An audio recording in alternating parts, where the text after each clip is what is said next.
Friends, this is Sadhana. Welcome to our channel mission possible. Subscribe करें mission possible को CTET की full preparation के लिए। तो आज हम फिर से प्रस्तुत हैं आपके समक्ष एक नए टॉपिक के साथ, मोटिवेशन यानी कि अभिप्रेरणा। इससे पहले हमने सीडीपी की 18 क्लासेस कर ली हैं। जिसने अभी तक वो क्लासेस अटेंड नहीं की है वो सेशन नहीं देख पाया है, डिस्क्रिप्शन में लिख दिया है, आप जाके देख सकते हैं। तो हम शुरू करेंगे आज मोटिवेशन के बारे में। ये बहुत ही इंपॉर्टेंट टॉपिक है जो आपके एग्जाम में हर बार पूछा जाता है, सीटेट में या सभी टीचिंग एग्जाम में। सीटेट में तो पूछा ही जाता है और जितने टीचिंग एग्जाम में सब में पूछा जाता है। तो बहुत इंपॉर्टेंट सेशन है आपके लिए, डिटेल डिस्कशन होगा थोड़ा। तो मोटिवेशन बेसिकली क्या है? मोटिवेशन का मतलब है किसी व्यक्ति के जो भी गोल डायरेक्टेड बिहेवियर है उसके लिए उसको उत्तेजित करना, उसके लिए उसको क्या करना, आगे बढ़ाना या उसको ऊर्जान्वित करना, है ना, एनर्जेटिक फील कराना। मतलब जैसे मान लीजिए आपका कोई लक्ष्य है, गोल डायरेक्टेड बिहेवियर कोई लक्ष्य है आपका, है ना, उसको आपको प्राप्त करना है। तो उसके लिए आपको क्या होगा, उसके लिए आपको मोटिवेशन दिया जाएगा। आप उस जिससे क्या होगा, आप उस लक्ष्य को प्राप्त करने के लिए उत्साहित रहें, ऊर्जान्वित रहें, है ना। क्या होता है, हम कोई भी लक्ष्य बनाते हैं तो पहले स्टार्टिंग में हम क्या करते हैं, बहुत जोश रहता है। उसके बाद धीरे धीरे क्या होता है, एनर्जी हमारी डाउन होने लगती है ना। हमारी जो प्रेरणा है वो डाउन होने लगती है। तो उसके लिए क्या होता है कि मोटिवेट क्यों किया जाता है किसी को, ताकि वो जो उसका लक्ष्योन्मुख व्यवहार है वो बना रहे, है ना, ताकि जो लक्ष्य है हमारा उसमें हम निरंतर गति करते रहे, लगातार बने रहें। ठीक है। तो मोटिवेशन का बेसिकली मतलब होता है कि जो भी गोल डायरेक्टेड बिहेवियर है, लक्ष्यों में व्यवहार है, उसको उसके लिए ऊर्जान्वित करना। तो मोटिवेशन बेसिकली क्या है, ये तरह से आपके मार्गदर्शन का काम करता है। आपको जो भी आपकी ऊर्जा है वो लक्ष्य प्राप्ति तक बनी रहे, है ना, कायम रहे, उसके लिए मोटिवेशन प्रदान किया जाता है। बीएफ स्किनर जी ने मोटिवेशन के बारे में क्या कहा है, इन्होंने बोला है motivation is a super highway for learning, है ना। यानी कि जो मोटिवेशन है, आप देख पा रहे होंगे इमेज में, जो मोटिवेशन है ये क्या है, लर्निंग के लिए, अधिगम के लिए सुपर हाईवे है ना। मोटिवेशन के बिना हम अधिगम की प्रक्रिया को पूर्ण रूप से सार्थक नहीं कर सकते हैं, है ना। क्यों नहीं कर सकते हैं? क्योंकि मान लीजिए आप किसी कार्य को आपने हाथ लगाया, ठीक है, आप थोड़े दिन तो उसमें आपने निरंतरता बनाए रखी, लेकिन एक रेगुलरिटी बनाने के लिए क्या होता है, हमें अभिप्रेरणा यानी कि मोटिवेशन की जरूरत पड़ती है। ठीक है। तो आगे हम जानेंगे जो मोटिवेशन शब्द है ये कहाँ से निकल के आया, है ना। तो एक शब्द है मूवर, मूवर जिससे निकल के क्या आया, मोशन, मोटिव, इसी से निकल के आया। मोटिव मतलब कुछ उद्देश्य, ठीक है। और मोशन का मतलब क्या हो गया, टू मूव यानी कि गति में रहना, इसी से निकल के आया मोटिवेशन, है ना। तो मोशन का मतलब टू मूव, है ना। मोटिव का मतलब हम ये भी जान सकते हैं, रीजन फॉर समथिंग। आप कुछ करने के लिए तभी अभिप्रेरित होंगे जब उसके लिए आपके पास एक सॉलिड वजह होगी, आवश्यकता होगी, रीजन होगा, है ना। मान लीजिए आपको सुबह 4 बजे उठना भी है तो उसके लिए भी आपके पास कोई ना कोई रीजन होगा, है ना। तो मोटिवेशन उसी से निकल के आया, इसका मतलब है अभिप्रेरणा, जो कि आपको पता है, ऊपर भी लिखा है अभिप्रेरणा। ठीक है। अब हम जानेंगे मोटिवेशन की आवश्यकता कब पड़ती है ना, मोटिवेशन का मतलब क्या है या इसकी बात क्यों आई, है ना। तो आगे बढ़ते हैं। आई होप इतना समझ में आया होगा। आप शॉर्ट छोटा छोटा लिख भी सकते हैं, आपका मन हो तो, है ना। अगर बोल के आप वो हैं, क्या बोलते हैं, ऑडिटरी लर्नर, जो सुन के सीखते हैं, तो आप सुन सकते हैं, बस लिखने की भी जरूरत नहीं है आपको। तो बेसिकली मोटिवेशन क्यों आएगा हमारे अंदर, अभिप्रेरणा क्यों जागृत होगी, जब क्या होगा, हमारे पास कोई आवश्यकता होगी, कोई नीड होगी। जब कोई आवश्यकता होगी, है ना, जिसको हम इंग्लिश में बोले तो नीड, है ना। यानी कि जब हमारे पास कोई आवश्यकता होगी, कोई नीड होगी, कुछ प्राप्त करने की इच्छा होगी, तब हमें क्या होगा, हम अभिप्रेरित होंगे, मोटिवेट होंगे, है ना। तो बेसिकली एक थॉट भी है कि आवश्यकता आविष्कार की जननी है। आवश्यकता हुई तो हमने क्या किया, अभिप्रेरणा हमें मिली कि हाँ हमें ये करना चाहिए, और फिर क्या हुआ, इन्वेंशन हुआ, या आप जो भी करते हैं, जो भी आपका गोल आपको ढूंढना है, उसको कैसे अचीव करना है, उसके लिए आप क्या करेंगे, एक्शन करेंगे। तो मोटिवेशन के बाद क्या होता है, प्रोसेस ऑफ एक्शन, है ना। जब आप मोटिवेट होंगे, किसी के बारे में कोई आपकी आवश्यकता है जो बहुत ही जेन्यून है आपके लिए, तो आप उसके लिए क्या होंगे, मोटिवेट होंगे और उसको एक्शन करेंगे। फिर आप क्या करेंगे, गोल डायरेक्टेड बिहेवियर करना शुरू कर देंगे। तो ये था कि मतलब क्या होगा, आवश्यकता। अब आवश्यकताएं कितनी हो सकती हैं, है ना। आवश्यकताएं कितनी हो सकती है, यानी कि नीड दो प्रकार की हमारी हो सकती है। नीड यानी कि आवश्यकता, ठीक है, ये दो प्रकार की हो सकती है। एक तो आपकी प्राइमरी नीड, इसको कहते हैं हम लोग हिंदी में प्राथमिक आवश्यकता, प्राथमिक आवश्यकता, है ना। और दूसरी आपकी हो गई सेकेंडरी नीड। सेकेंडरी नीड यानी कि द्वितीयक आवश्यकता, या प्राथमिक के बाद की जो भी आवश्यकता होगी वो आपकी हो जाएगी सेकेंडरी नीड, है ना। अब प्राथमिक नीड जो होंगी, प्राइमरी नीड होंगी, इसमें क्या होगा, ऐसी नीड जिनके बिना गुजारा मुश्किल है ना, सर्वाइवल नीड हो जाएंगी। इसमें कौन सी हो जाएंगी, सर्वाइवल नीड, मतलब कि जीना भी मुश्किल है ना जिनके लिए, जैसे कि हमारा भोजन हो गया, भोजन पानी, है ना, वही कह सकते हैं रोटी कपड़ा मकान, रोटी कपड़ा मकान, है ना। नीड बेसिकली क्या होती है, ये सर्वाइवल नीड होती है, जैसे कि भोजन पानी रोटी कपड़ा मकान, इनको मान सकते हैं। अब मकान को यहाँ पे क्यों रखा गया है, क्योंकि आपको किसी न किसी जगह की तो जरूरत पड़ती ही रहने के लिए, है ना। कोई जरूरी नहीं आप बंगलों में ही रहें, लेकिन क्या होता है आपको किसी न किसी जगह की तो आवश्यकता पड़ती है। और ये नीड ऐसी है जो जन्मजात है, मतलब कि इनको आपने एक्वायर नहीं किया है। ऐसा नहीं है कि आप पैदा हुए तो आप किसी को देख के आपको भूख लगने लगी, देख के खाना पीना खाने लगे, है ना। ये तो इनहेरिटेड थी नहीं जन्म से ही, ये सब नीड थी आपको, है ना। तो ये हो गई प्राइमरी नीड, ठीक है। फिर द्वितीय की आवश्यकता यानी कि सेकेंडरी नीड में क्या होता है, वो नीड जिनके बिना आप रह सकते हैं, जिनको आपने अक्वायर्ड किया है ना। अक्वायर्ड किया है ये भी मान सकते हैं, यानी कि अर्जित किया है, किसी को देखा आपने स्कूल जाते हुए तो आपके मन में भी आया कि मुझे भी स्कूल जाना चाहिए, है ना। या फिर किसी का अच्छा घर देख लिया आपने, तो आपने सोचा मेरे पास भी कार घर अच्छा होना चाहिए, बंगला होना चाहिए, है ना, मुझे भी 5 स्टार होटल में जाना है ना। ये सब मतलब कि द्वितीय नीड में बेसिकली क्या होती है, जो भी क्या होता है आप अक्वायर करते हैं, इसको हम सोशियोजेनिक नीड भी कहते हैं, सोशियोजेनिक, ठीक है, यानी कि जो सामाजिक आवश्यकताएं हैं आपकी, और इसको हम कह देंगे बायोलॉजिकल नीड, ठीक है, मतलब कि जैविक आवश्यकताएं जो हर व्यक्ति को होती है, कॉमन इंसान को होती है ना। तो ये हो गई आपकी प्राइमरी नीड और सेकेंडरी नीड के बारे में। अब आगे बढ़ते हैं हम लोग।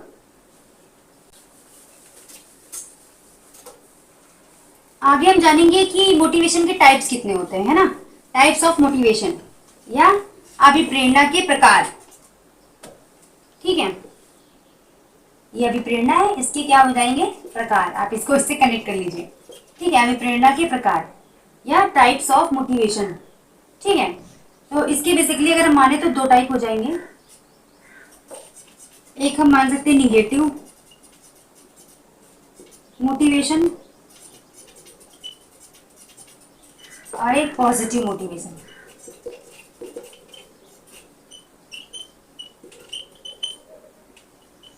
निगेटिव का मतलब है नकारात्मक,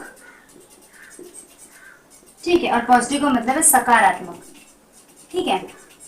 अब आपको किसी निगेटिव काम के लिए भी मोटिवेशन मिल सकता है, प्रेरणा मिल सकती है ना, और आपको किसी पॉजिटिव काम के लिए भी क्या हो सकता है, अभी प्रेरणा मिल सकती है। अब जो आपका ये है पॉजिटिव मोटिवेशन, इसमें क्या होगा, इसी में हम रख लेंगे आंतरिक अभिप्रेरणा को, आंतरिक अभिप्रेरणा को हम इसी में रख लेंगे,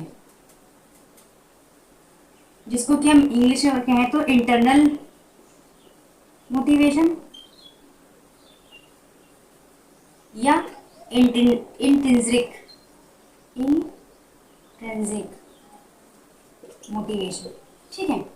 इंटरनल मोटिवेशन और इंट्रिंसिक मोटिवेशन, ठीक है। इसको क्या बोल सकते हैं हम, एक्सटर्नल मोटिवेशन, एक्सटर्नल मोटिवेशन, और क्या बोल सकते हैं एक्सट्रिंसिक,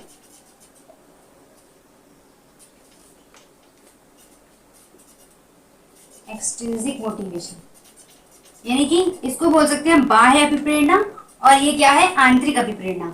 अब इसको हमने निगेटिव्स में क्यों रखा है, इसलिए रखा है कि जो एक्सटर्नल मोटिवेशन होता है, बाह्य अभिप्रेरणा होती है, इसमें क्या होता है कि हम काम क्यों करते हैं, किसी रिवॉर्ड को पाने के लिए, है ना, कुछ इंसेंटिव हमें मिल रहा होता है तभी हम काम करते हैं, है ना, कोई फायदा, मतलब बस मोटिव ही यहाँ पे क्या होता है रिवॉर्ड, है ना। मान लीजिए कोई बच्चा वो इसलिए होमवर्क करके ला रहा है क्योंकि उसे अगले दिन चॉकलेट या कुछ मिल रहा है उसको, उसके बजाय, है ना, उस काम को करने के लिए उसको कुछ मिल रहा है ना, तो उसका यहाँ पे क्या मोटिवेशन हो जाएगा कि मैं वर्क करके ले जाऊंगा तो मुझे चॉकलेट मिलेगी, है ना। लेकिन जो इंट्रिंसिक मोटिवेशन होता है आपका, यानी कि आंतरिक अभिप्रेरणा, इसमें क्या होता है कि हम किस लिए काम करते हैं, क्योंकि हमें वो काम पसंद है ना।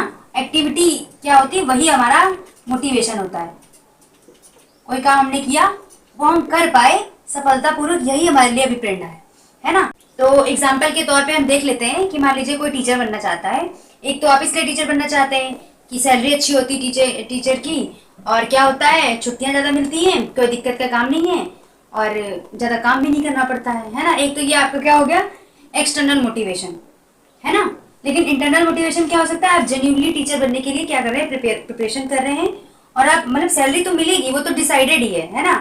तो लेकिन आप क्या करना है, उसको पूरे मन से करना चाहते हैं, उस काम को आपका सच में इंटरेस्ट है ना, तो ये आपके लिए क्या हो जाएगा, इंटरनल मोटिवेशन हो जाएगा। ठीक है, तो आई होप इतना समझ में आ गया होगा इंटरनल मोटिवेशन और एक्सटर्नल मोटिवेशन में अंतर।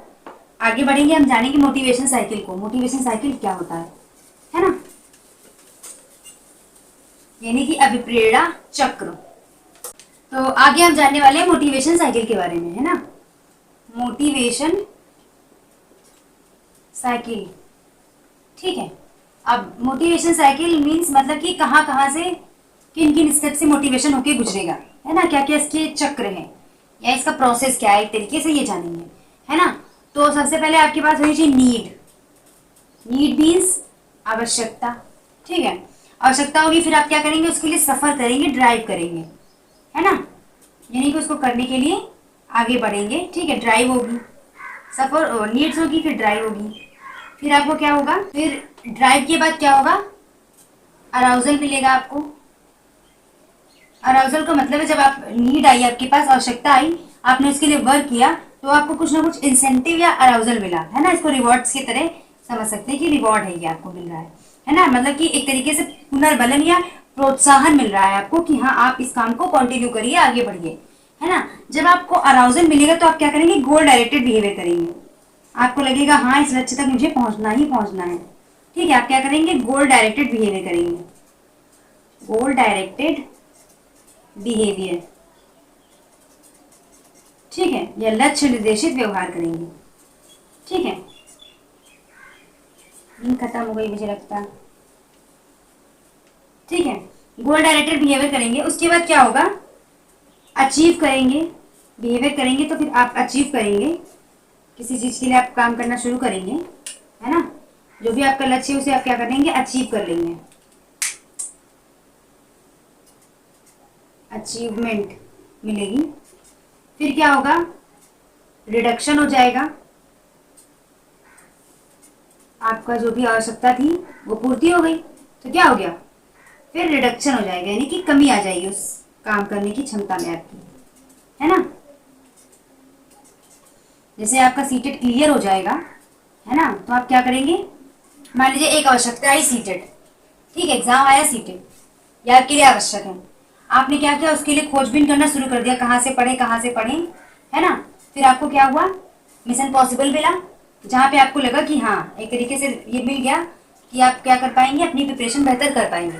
फिर आपने सोचा चलो यहीं से पढ़ते हैं, गोल डायरेक्टेड बिहेवियर ये आपका हो गया, है ना। सीटेट की प्रिपरेशन करना आपने शुरू कर दिया, आपके मान लीजिए 120 प्लस मार्क्स आ गए, है ना, अचीवमेंट कर लिया आपने। अब रिडक्शन हो गया, जो आप सोचेंगे नेक्स्ट सीटेट में कि क्या ही करना है, एग्जाम में अच्छे नंबर आ गए, कुछ आगे बढ़ते हैं, अगली आवश्यकता आपकी आ जाएगी, कोई दूसरा टीचिंग एग्जाम हो जाएगा, उसकी आप तैयारी करेंगे। फिर आप हो सकता है सीटेट वाले वीडियो क्यों देखेंगे, क्योंकि आपका तो हो गया ना सीटेट क्वालिफाई, आप कुछ और आगे देखेंगे। तो क्या हो गया, एक तरीके से आवश्यकता आई, ड्राइव किया आपने, अराउजल मिला आपको, यानी कि कोई इनाम, रिवॉर्ड, प्रोत्साहन, और गोल डायरेक्टेड बिहेवियर आपने करना शुरू किया, अचीवमेंट हो गई और रिडक्शन हो गया, फिर स्टार्ट, फिर इसी तरह ये साइकिल चलता रहता है ना। नीड आती है, ड्राइव होती है, अराउजल मिलता है, इस तरह से चलता रहता है, ठीक है। तो बेसिकली कितने कंपोनेंट हो गए, 1 2 3 4 5 6, किसी किसी में ये 5 कंपोनेंट ही रहते हैं या फिर 4 ही रहते हैं, है ना। लेकिन आपका जो प्रॉपर मोटिवेशन साइकिल है, जो ज़्यादा एक तरीके से कह सकते हैं मान्यता प्राप्त है, तो यही वाला है, ठीक है, मोटिवेशन साइकिल। आगे बढ़ते हैं हम, जिसको नोट करना है, स्क्रीनशॉट लेना है वो ले सकता है, ठीक है, चलिए आगे बढ़ जाते हैं।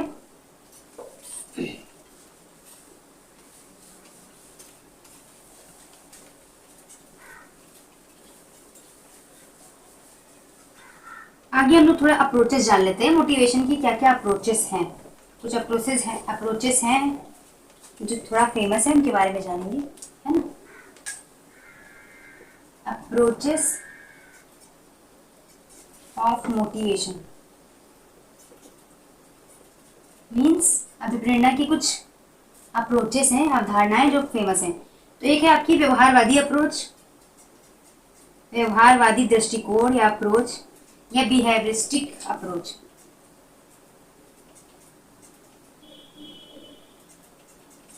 ठीक है, ऐप का मतलब अप्रोच। ठीक है, बिहेवियरिस्टिक अप्रोच में क्या होता है, ये बेसिकली एक्सटर्नल मोटिवेशन की बात करता है। किसकी बात करता है? एक्सटर्नल मोटिवेशन की। एक्सटर्नल मोटिवेशन की बात करता है, यानी कि बाहरी अभिप्रेरणा। ठीक है ना। ये बात करते हैं रिवॉर्ड की, है ना, कि बच्चे को रिइंफोर्समेंट दिया जाएगा तो बच्चा क्या करेगा, जो भी उसका गोल डायरेक्टेड बिहेवियर है, जो भी उसका डिजायरेबल बिहेवियर है, उसको इंक्रीज करने के लिए उसे क्या करना चाहिए, रिइंफोर्समेंट देना चाहिए, पुनर्बलन देना चाहिए, जिसकी वजह से क्या करेगा, वो गोल डायरेक्टेड बिहेवियर करना शुरू कर देगा। तो इसकी बात कौन करते हैं? BF स्किनर जी इसकी बात करते हैं। इनका इन्फोर्समेंट का वो भी है, प्रिंसिपल भी है, वो भी पढ़ेंगे अभी, है ना।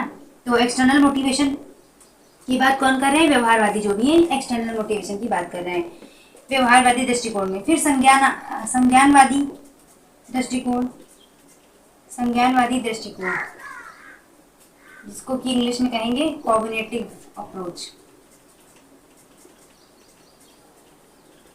है ना। इसमें क्या बात होती है कि ये इंट्रिंसिक मोटिवेशन की बात करते हैं, यानी कि आंतरिक अभिप्रेरणा की बात करते हैं, है ना। इनमें ये बात, इस अप्रोच में ये बात होती है कि व्यक्ति क्या होता है, उसको बाहरी अभिप्रेरणा की आवश्यकता नहीं, उसके अंदर खुद ही उसके अंदर क्या होता है, अभिप्रेरणा होती है, या उसका जो थॉट प्रोसेस है, जो भी कार्य उसको करना होता है उस क्षेत्र में वर्क करता है ना। तो यहाँ पे बाहरी, इन्होंने क्या किया है, बाहरी जो मोटिवेशन है, एक्सटर्नल मोटिवेशन है, इसके बजाय इंटरनल मोटिवेशन को क्या दिया है, महत्व दिया है। ठीक है, नेक्स्ट है हमारा ह्यूमनिस्टिक, यानी कि मानवतावादी दृष्टिकोण, है ना। इस दृष्टिकोण में क्या है, जो मानवतावादी दृष्टिकोण है, इसमें क्या इन्होंने भी बेसिकली क्या किया है कि एक प्रोसेस बताया है, एक स्टेप बताया है कि जो है किन किन स्थितियों से होकर आपका जो मोटिवेशन है वो गुजरेगा, है ना। क्या क्या चीजें होंगी जिनको आपको पहले प्राप्त करना है, उसके बाद आप धीरे धीरे ग्रो करते जाएंगे, है ना। तो इसमें बेसिकली बात करते हैं अब्राहम मैस्लो, है ना, तो इसकी बात करते हैं अब्राहम मैस्लो, इसकी इनके जो भी प्रिंसिपल्स हैं वो भी अभी हम पढ़ेंगे, है ना। हायरार्की ऑफ नीड,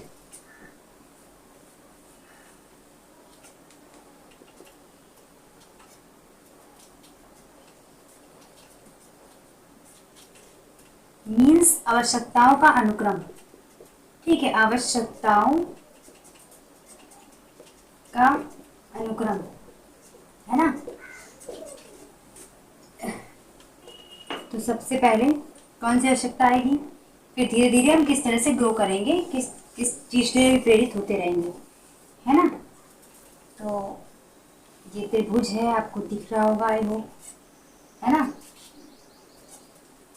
तो बेसिकली इन्होंने क्या बताया है, कुछ स्टेप दिए हैं कि किन किन आवश्यकताओं को पहले हम प्राप्त करेंगे और किन किन जो हमारी नीड होंगी उनको बाद में हम प्राप्त करेंगे, है ना। आपको जीने के लिए जो चीजें आवश्यक हैं, सबसे पहले आप उनके बारे में सोचेंगे, रोटी कपड़ा मकान, है ना। अगर आप भूखे पेट होंगे तो आप ईश्वर की प्रार्थना भी नहीं कर पाएंगे, आराधना भी नहीं कर पाएंगे। दोहा आपने सुना होगा, भूखे भजन न होए गोपाला, ईलेव कंठी ईलेव माला, है ना। तो यहाँ पे क्या हो जाएगा, सबसे पहले हम क्या करेंगे, अपनी जो बेसिक आवश्यकताएं हैं, आधारभूत आवश्यकताएं, उनकी पूर्ति करेंगे, उसके बाद आगे के बारे में सोचेंगे। फिर नेक्स्ट आपका क्या है, सेफ्टी, है ना।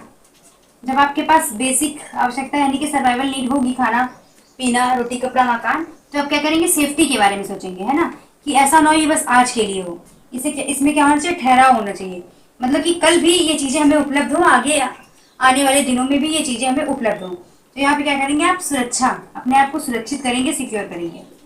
उसके बाद आप क्या करेंगे, लव एंड बिलोंगिंगनेस, है ना। मतलब कि रिश्ते बनाएंगे, है ना। सोचेंगे अब इतना तो मेरे पास है कि खाने पीने को है, सुरक्षा भी है, ठीक ठाक मैं सिक्योर हूँ, तो अब क्या करूँ मैं रिश्ते बना लूँ थोड़ा, है ना। मतलब कि एक फैमिली होनी चाहिए अपनी जो हमारी केयर करे, ऐसा कुछ। तो यहाँ पे क्या हो जाएगा, लव एंड बिलोंगिंग, इसकी तरफ आप बढ़ेंगे। उसके बाद क्या करेंगे, स्टीम। जब आपका परिवार होगा तो आप सामाजिक होना चाहेंगे, है ना।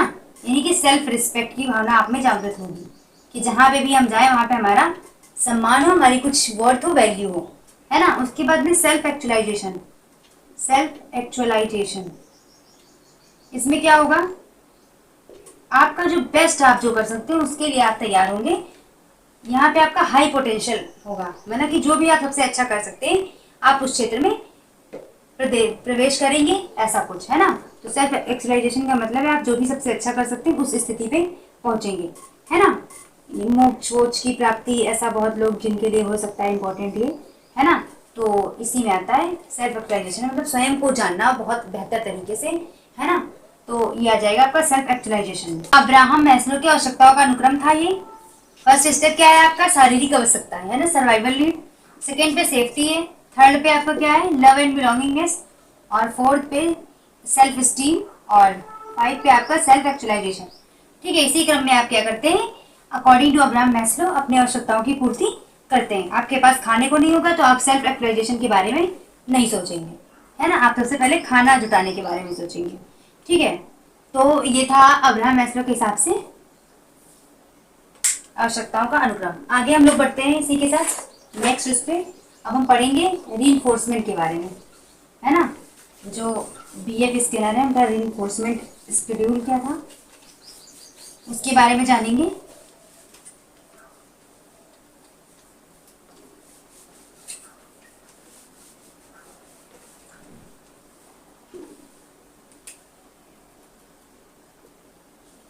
रीइंफोर्समेंट शेड्यूल या पुनर्बलन सूची।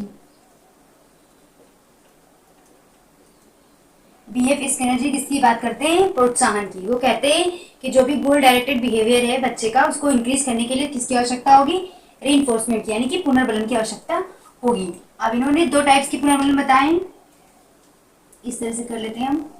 एक तो कॉन्टिन्यूअस, दूसरा क्या हो जाएगा, पार्शियल। पार्शियल का मतलब है आंशिक या कभी कदार वाला, ठीक है। और तो कॉन्टिन्यूअस का मतलब होता है लगातार और पार्शियल का मतलब होता है आंशिक। कॉन्टिन्यूअस का मतलब है कि आप हर प्रत्येक बच्चे के सही जवाब पे आप क्या करते हैं, उसको रिइंफोर्समेंट करते हैं, शाबाश वेरी गुड बोलते हैं हर जवाब पे, ठीक है, हर बार। कभी भी वो जब भी अच्छा काम करता है, डिजायरेबल बिहेवियर करता है आपके मुताबिक, तो आप क्या करते हैं, उसे प्रोत्साहित करते हैं। लेकिन पार्शियल का मतलब क्या होता है, यहाँ पे क्या होता है, आपके लिए एक टाइम फिक्स होता है कि आप 2 मिनट बाद, 3 मिनट बाद, या कब कब बच्चे को प्रोत्साहित करेंगे, उसके लिए आप कुछ मानक बना लेते हैं कि ये बच्चा व्यवहार करेगा तो हम क्या करेंगे, उसको रिइंफोर्समेंट प्रदान करेंगे, प्रोत्साहन प्रदान करेंगे, ठीक है। अब इसमें क्या होता है, इंटरवल होते हैं, है ना। पार्शियल में क्या होता है, इंटरवल होते हैं, ठीक है। लगातार मतलब ये तो हमेशा ही दिया जाता है ना। अब इसमें जो पार्शियल होता है इसमें इंटरवल एक होता है, इंटरवल, और क्या होता है, रेशियो, ठीक है। इंटरवल का मतलब होता है अंतराल, कब कब देंगे, है ना। कुछ टाइम फिक्स करेंगे आप, जैसे कि हर 2 मिनट बाद देना है। इसमें दो चीजें होती है, एक तो होता है फिक्स्ड, है ना, एक होता है फिक्स्ड, और एक क्या होता है, वेरिएबल, वेरिएबल, है ना। फिक्स का मतलब होता है सेम, मतलब एक समान। एक टाइम निर्धारित कर दिया आपने, जैसे कि हर 2 मिनट बाद देना है ना। तो प्रत्येक 2 मिनट बाद आप क्या करेंगे, फिक्स है कि आप हर 2 मिनट बाद क्या करेंगे, बच्चे को पुनर्बलन प्रदान करेंगे, रिइंफोर्समेंट प्रदान करेंगे। लेकिन वेरिएबल में कभी 2 मिनट बाद, कभी 3 मिनट बाद, कभी 4 मिनट बाद, इस तरह से जैसे जैसे बच्चे की एक्टिविटीज होंगी, आप इसमें कोई समय निर्धारित नहीं है, आप अपने हिसाब से दे सकेंगे उसको वेरिएबल में। फिर रेशियो मतलब मात्रा, कितनी मात्रा में देंगे, है ना, कितनी मात्रा में देंगे, इसमें फिक्स होगा, है ना, फिक्स्ड होगा, और क्या होगा, वेरिएबल दोनों होगा, ठीक। कितनी मात्रा में, फिक्स मात्रा होगी या फिर क्या होगा, वेरिएबल मात्रा होगी। जब कम या ज्यादा दोनों ही हो सकता है, ठीक है। यहाँ पे फिक्स होगा और यहाँ पे कम या ज्यादा अकॉर्डिंग टू बिहेवियर, है ना, जैसा आपको लगेगा उस तरह से आप क्या कर सकते हैं, दे सकते हैं। तो ये BF स्किनर का क्या था, रीइंफोर्समेंट का स्केड्यूल था। तो आगे हम क्या करेंगे, जो मोटिवेशन साइकिल है जो हमने डिस्कस किया था उसको शॉर्ट टेक में कैसे याद रख सकते हैं ये हम जान लेंगे। ये याद रखना बहुत जरूरी है आपके लिए, क्योंकि कभी कभी पूछ लेता है इनमें से क्या मोटिवेशन साइकिल में सम्मिलित नहीं है ना। NDA, और इसको इस तरह से लिख सकते हैं GAR, GAR, GAR। ठीक है, तो N का मतलब होता है नीड, यानी कि आवश्यकता। D फॉर ड्राइव, ठीक है, T फॉर ड्राइव यानी कि उसके लिए आप जो भी कदम उठाएंगे, सफर करेंगे, काम करेंगे वो। अराउजल, A फॉर उसके बदले में आपको कुछ मिलेगा, सफर करेंगे तो आपको कुछ उसका कहीं ना कहीं उसका आपको बेनिफिट दिखाई देगा, है ना। और G फॉर क्या हो जाएगा, गोल डायरेक्टेड बिहेवियर आप करेंगे, गोल डायरेक्टेड बिहेवियर करेंगे आप, यानी कि लक्ष्य निर्देशित व्यवहार। ठीक है, A फॉर क्या हो जाएगा, अचीवमेंट, है ना। अचीवमेंट मतलब उपलब्धि प्राप्त होगी आपको, जब आप गोल डायरेक्टेड बिहेवियर करेंगे तो अपने लक्ष्य को प्राप्त करेंगे।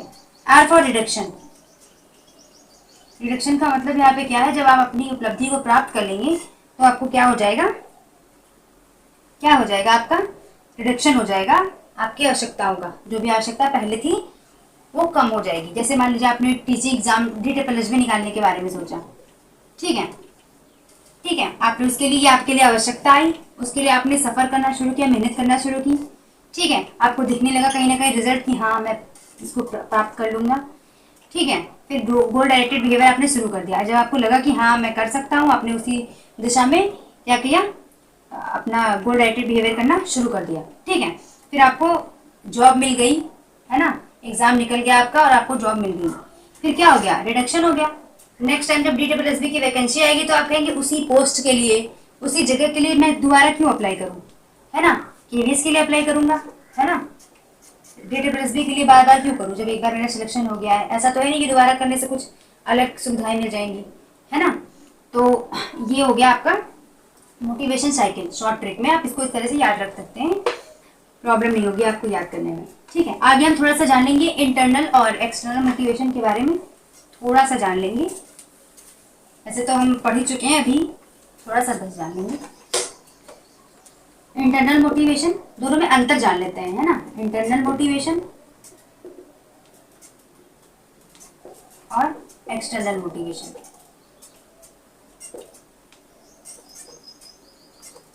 इसी को इंट्रिंसिक और इसको एक्सट्रिंसिक मोटिवेशन कहते हैं, ठीक है।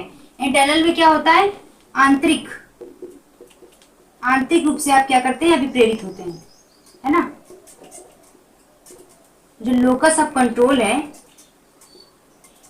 ऑफ कंट्रोल है, वो कहाँ होता है, वो अंदर होता है, मतलब आपकी, आप में होता है। आपको किसी जगह, चीज या वस्तु नहीं प्रोत्साहित करती है, बल्कि आपके अंदर से एक, आपकी अंतरात्मा कहती है उस काम को करने के लिए, क्योंकि आपको उस काम में खुशी मिलती है ना। तो आपके अंदर से वो आता है, जो भी इंटरनल मोटिवेशन है, आपकी आंतरिक अभिप्रेरणा है ना। आपके अंदर से आवाज आती है कि मुझे ये काम करना चाहिए, और उस एक्टिविटी को करने में आपको खुशी मिलती है, अच्छा लगता है, ठीक है। एक्सटर्नल मोटिवेशन में क्या होता है, लोकस ऑफ कंट्रोल बाहर होता है, लोकस ऑफ कंट्रोल कहाँ होता है, बाहर होता है ना। यानी कि बाहरी चीजों को देख के आप क्या करते हैं, प्रोत्साहित होते हैं या प्रेरित होते हैं, ठीक है। आपने किसी की अच्छी कार देखी तो आपने सोचा मुझे भी इतना पैसा कमाना है कि मैं ऐसी कार खरीद सकूं, तो ये आपका क्या हो गया, एक्सटर्नल मोटिवेशन हो गया, ठीक है, एक्सटर्नल मोटिवेशन हो गया। या फिर आपने किसी को B.Ed करते हुए देखा, D.Ed करते हुए देखा, तो आपने सोचा हाँ इस क्षेत्र में स्कोप है, चलो चलते हैं, है ना। और इंटरनल मोटिवेशन क्या होता है, आप उस कोर्स के बारे में जानते और आप क्या करते हैं, आपके मन से आता कि हाँ करना चाहिए, कुछ नया है, तो ये क्या होता है, आपका इंटरनल मोटिवेशन होगा। लेकिन एक्सटर्नल मोटिवेशन क्या होगा कि हाँ इस कोर्स को करने से जल्दी जॉब मिलेगी, तो ये क्या हो गया, एक्सटर्नल मोटिवेशन हो गया, है ना। तो ये बेसिकली इंटरनल और बस एक दूसरे के समझ लीजिए अपोजिट है। यहाँ पे बाहरी अभिप्रेरणा काम करेगी और यहाँ पे आंतरिक। यहाँ पे आप जो भी काम करेंगे रिवॉर्ड के लिए करेंगे, इंसेंटिव्स के लिए करेंगे, और यहाँ पे आप अपनी खुशी के लिए करेंगे, ठीक है। तो ये था बेसिकली मोटिवेशन के बारे में। होपफुली आपको ये सेशन पसंद आया होगा, आपके लिए इंपॉर्टेंट भी बहुत है, पूरा देखिएगा इस वीडियो को आप, और एग्जाम में बहुत हेल्प करेगा, सीटेट में तो करेगा ही करेगा, बाकी के जितने भी टीचिंग एग्जाम है उसमें भी आपकी हेल्प करेगा। तो मिलते हैं नेक्स्ट सेशन के साथ, तब तक के लिए धन्यवाद, all the very best, thank you.